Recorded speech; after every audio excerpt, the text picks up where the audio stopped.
Hello students, good morning everyone. How are you? I am absolutely fine here and hope to be same at your home. Students, it's chemistry for 11th class and today we will be discussing about the ionic bonds.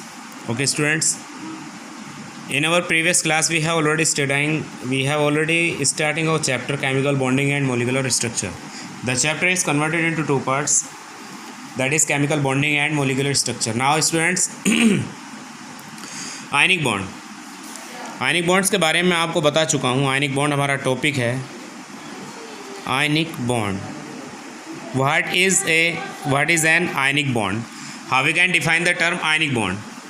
When a bond is formed by the complete transfer of electron, और you can say when a bond is formed by the transfer of equal number of electron between two different atoms, the forming bond is known as ionic bond. Students, कहने के लिए तो definition आप किसी भी तरह से दे सकते हैं, लेकिन कुछ भी आप इसमें इंक्रीज़ कर सकते हैं. जैसे कि मैं आपको कह रहा था अभी, when a bond is formed by the transfer of equal number of electrons between two atoms to complete their octets. Okay, the forming bond is known as ionic bond. इसके बारे में मैं आपको पहले भी बता चुका हूँ. एग्जाम्पल के तौर पर नंबर फर्स्ट एग्जाम्पल मैं लेकर के चल रहा हूँ. इसके बारे में आपको पहले भी बता चुका हूँ, लेकिन एक बार फिर से देख लीजिए. Formation of NaCl. NaCl कैसे बनता है, तो इसके बारे में आपको बता चुका हूँ.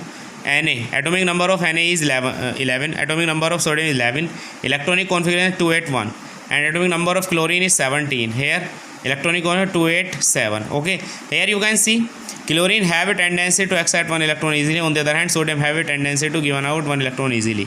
So in such a situation, sodium को अगर आप दिखाएं सिंबलिक फॉर्म में अगर आप लिखेंगे तो सोडियम के पास में आउटर मोस्ट शेल वाले इलेक्ट्रॉन है, जबकि क्लोरीन के पास में यही इलेक्ट्रॉन्स कितने हैं, ये 7 इलेक्ट्रॉन्स है. ओके, काउंट कर लीजिए 3 and 4 7. अब क्या करेगा कि यहाँ पर अगर आप देखें, सोडियम अगर 1 इलेक्ट्रॉन को डोनेट करता है तो क्लोरीन के पास चला जाएगा, 8 हो जाएंगे. तो ऑलरेडी जब ये डोनेट कर देगा तो यहाँ इसको हाइड कर लीजिए. देखिए 8 बच रहे हैं आउटर मोस्ट सेल में, और अगर ये एक गेन कर लेता है, एक्सेप्ट कर लेता है, तो इसके पास भी 8 बच जाते हैं. तो यहाँ पर जब सोडियम 1 इलेक्ट्रॉन को अपने को डोनेट कर लाइक दिस, ये कर दिया donate, then you will got sodium positive and Cl negative like this. This type of forming bond is known as ionic bond because of only one electron of relationship, not relationship, only one electron of transfer is there. Equal number of electron will be transfer here. अगर कोई एक को donate करेगा तो एक को accept करेगा. तो 1 यूनिट का पॉजिटिव आया, 1 यूनिट का निगेटिव आया, और 1 ही मैंने यहाँ पर डॉटेड लाइन यहाँ पर दिखाई है. इस तरह से यहाँ बन गया फॉर्मेशन ऑफ NaCl. अगर आप एग्जाम्पल के तौर पर किसी और को भी देखना चाहते हैं तो आप किसी और को भी देख सकते हैं. एग्जाम्पल के तौर पर formation of KCl, potassium chloride.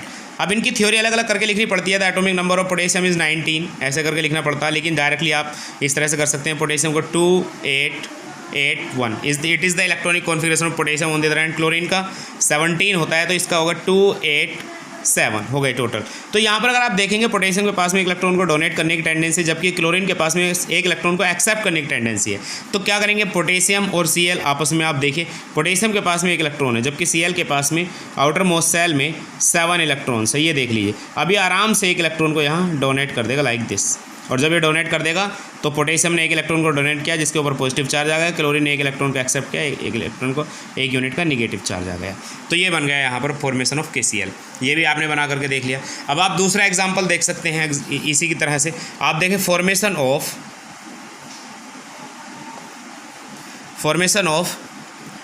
MgCl2, इसको देख लीजिए आप. अब जरा आप दोनों को देखें. The atomic number of magnesium is 12, its electronic configuration is 282 and 2 electrons are present in the outermost shell of magnesium.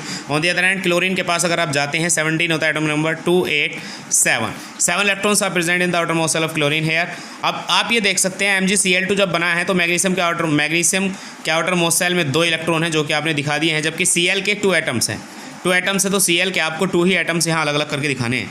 तो जब आप इनको अलग अलग करके देखो, Cl के आउटर मोस्ट शेल में एक Cl के आउटर मोस्ट शेल में 7 है, तो 1 2 3 4 5 6 एंड 7 चेक कर लीजिए.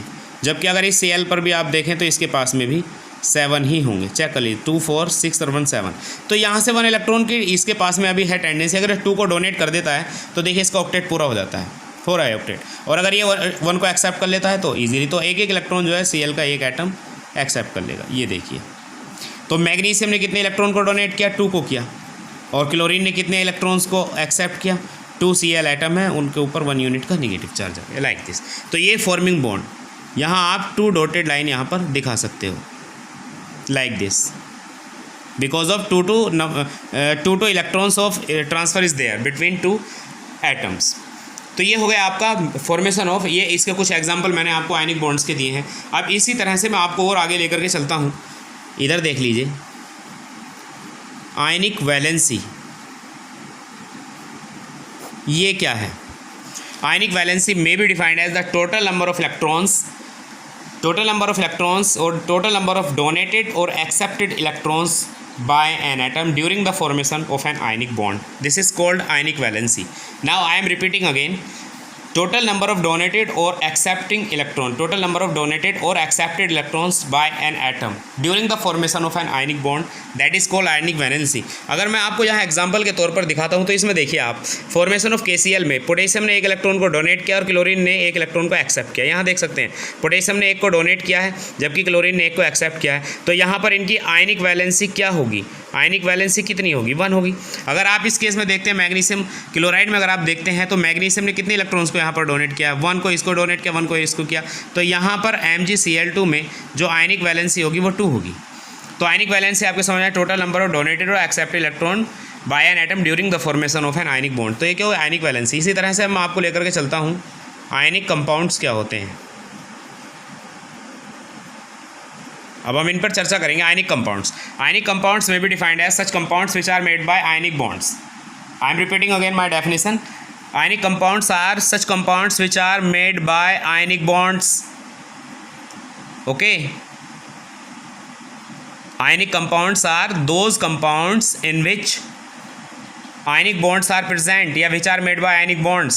Such compounds are known as ionic compounds. Example के तौर पर NaCl, MgCl2, NaOH, KOH, K2SO4, ये सब maximum examples are of, maximum जो एग्जाम्पल है किसके? आयनिक कंपाउंड्स के हैं. तो आयनिक कंपाउंड्स आपको पता चल गया आयनिक कंपाउंड्स क्या होते हैं. ठीक है स्टूडेंट्स, अब मैं आपको लेकर के चलता हूँ कुछ ऐसी चीज़ें. अब देखिए एक चीज़ मैं आपको और दिखा देना चाहता हूँ यहाँ पर, कोऑर्डिनेशन नंबर. कोऑर्डिनेशन नंबर किसे कहेंगे हम? It is may be defined as, coordination number may be defined as the total number of ions which are present around only one opposite ion. किसी एक अपोजिट आयन के चारों ओर जितने, किसी एक आयन के चारों ओर जितने भी उसके अपोजिट आयन उसको घेरे रहते हैं, that is called its coordination number. Example के तौर पर NaCl में Na की जो कोऑर्डिनेशन नंबर है वो 6 है. या आप यूँ कहिए कि अगर Cl की भी अगर आप कोऑर्डिनेशन नंबर देखें तो वो भी 6 है. इसका आप कैसे पता लगाओगे? इसके लिए आपको ज़रूरी है कि आप उसका ना स्ट्रक्चर खींच लीजिए. अगर आप स्ट्रक्चर देखिए, टाइम लगेगा NaCl को बनाने के लिए. तो मैं बना करके दिखा देना चाहता हूँ, शॉर्ट लिस्टेड आपको कर रहा हूँ, थोड़ा जल्दी बनाऊँगा. थोड़ा टाइम आप यहाँ पर ज़रूर अपना वेस्ट करोगे लेकिन आपको बहुत अच्छा लगेगा देख करके. नेक्स्ट बनाइए आप, ये देखिए ये बहुत अच्छा बनता है. ये जो है ये क्रिस्टल है सोडियम क्लोराइड का. इसको आप जब बनाओगे, जब अपने पेन से अगर आप बनाओगे ना तो बहुत अच्छा आपको इसमें लगेगा इस तरह से. इसी तरह की आपको 3 रोज़ आपको रेडी करनी है लाइक दिस. और बस ये कि एक दूसरे का ना गैप का क्लियर ध्यान रखना है. आगे जब आप आएंगे तो इधर आप डार्क बनाएंगे, डार्क के बाद इधर बनाएंगे तो आप यहाँ पर थोड़ा ये बनाएंगे लाइट, फिर से डार्क बनाएंगे लाइक दिस. ये लीजिए, जब नीचे आप आएंगे तो फिर इस बार क्या है लाइट बनाएंगे, फिर इधर क्या बनाएंगे डार्क बनाएंगे, और इधर क्या बनाएंगे लाइट बनाएंगे. इस तरह से आप अपनी जो है कितनी 2 रो आप रेडी कर चुके. इधर आइए, यहाँ डार्क बनाइए, नेक्स्ट इधर लाइट बनाइए, फिर से डार्क बनाइए, नेक्स्ट आइए कम इधर, ये लीजिए लाइट और ये डार्क, ये फिर से लाइट. इधर आइए, यहाँ डार्क बनाइए, यहाँ लाइट बनाइए और फिर से डार्क बनाइए. एक दूसरे को मिलाइए, ये लीजिए मिला दीजिए, फिर से मिलाइए, ये लीजिए फिर से मिलाइए. थोड़ा इसमें 1 मिनट मुझे लग गया लेकिन ये जो है काफ़ी इंटरेस्टिंग वर्क है. अब इनको मैच कराइए, ये लीजिए, ये लीजिए, हर एक एटम एक दूसरे से अच्छे से जुड़ा हुआ है. ये लीजिए लाइक दिस, सॉरी ये हेयर इज ये, और फिर ये यहाँ, ये यहाँ और ये यहाँ, इसको यहाँ. Students, this is the structure of sodium chloride. It has been ready now. अब आपको मैं बता दूं कि स्टार का रिलेशन किससे, स्टार मतलब है Na से. Na पॉजिटिव आयन, और डार्क ये लाइट का मतलब किससे है, ये Cl निगेटिव आयन से। तो अगर आप जरा एक को देखें, Cl निगेटिव आयन ये बीच में है, बिल्कुल बीचों बीच में बैठा हुआ है। Cl निगेटिव है, ये लाइट है, ये डार्क है, दोनों तरफ डार्क है, ये लाइट है। तो जरा देखिए इसके अपोजिट आयन, इसको ये अगर लाइट है तो चारों तरफ से इसको डार्क कितने घेरे हुए हैं, 1 2 3 4 5 and 6, total coordination number equal to 6।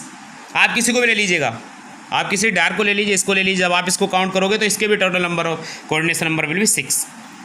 तो coordination number may be defined as total number of ions, total number of opposite ions which are surrounded to a opposite ion. Okay, ये हो गया आपके कोऑर्डिनेशन नंबर। नेक्स्ट मैं आपको लेकर के चलता हूँ अपने नेक्स्ट टॉपिक की तरफ। स्टूडेंट्स, कुछ फैक्टर्स हैं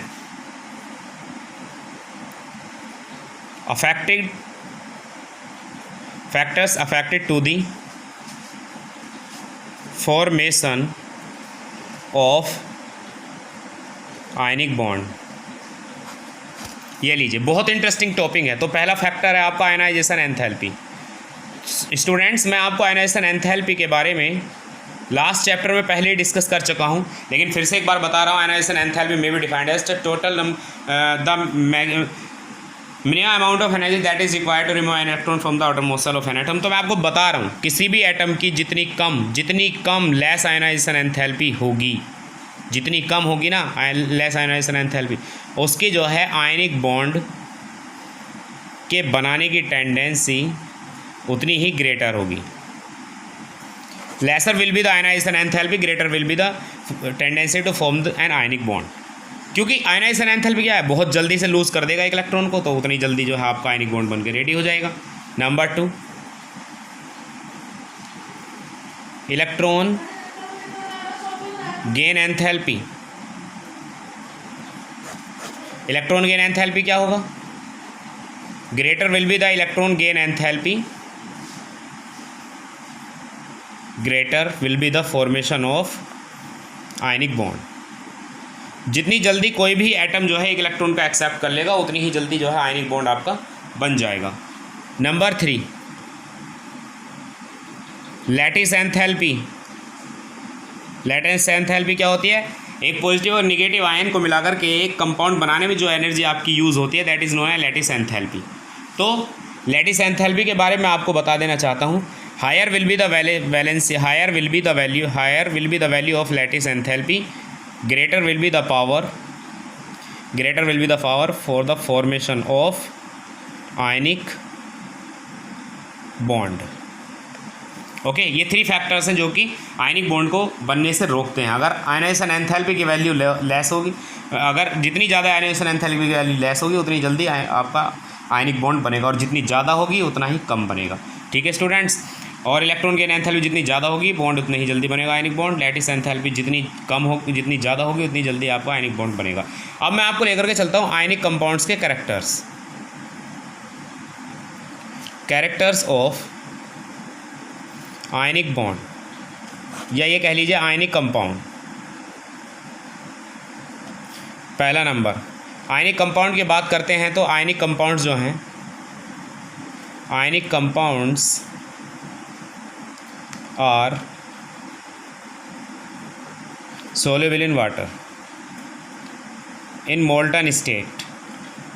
बस ये रह गया, ionic compounds are soluble in water, water में soluble होते हैं। दूसरी बात, good conductors of electricity, electricity के गुड कंडक्टर्स होते हैं। कब, इन मोल्टन स्टेट में। ठीक है।